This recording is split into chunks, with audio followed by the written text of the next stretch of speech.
The past couple of weeks, you've seen the flooding damage caused to many homes in the Houston area. Now an application that could help some homeowners has been approved by Harris County commissioners. Good afternoon and thank you for joining us. I'm Keith Garvin. And I'm Sarah Donchie. The application is for a federal grant and not everyone can qualify. Channel 2's Phil Archer has a closer look at the program. He is live in Northwest Harris County, one of the areas impacted by Harvey.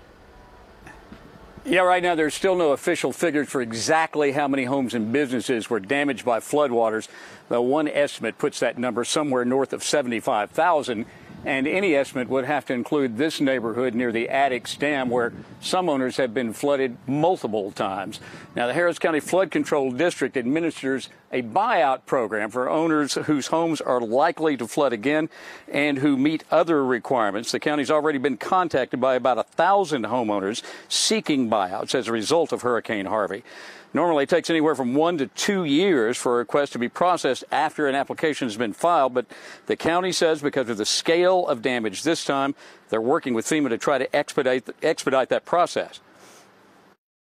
If we can get the funding now to start doing buyouts, we can actually get these people relief now. Again, these are homes that qualify for being included in the buyout program to begin with. Right. And we could save them the effort of having to go through and hiring contractors and potentially repairing their houses and offering to buy them out, 6-9 months down the road versus let's just go ahead and buy them out today if they meet the criteria. Right.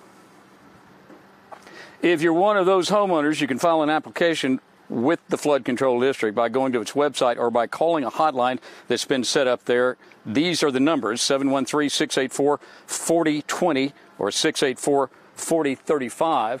FEMA is estimating it may take as much as $4.5 billion, that's billion with a B, to pay for all the buyouts that are going to be needed in the wake of Hurricane Harvey.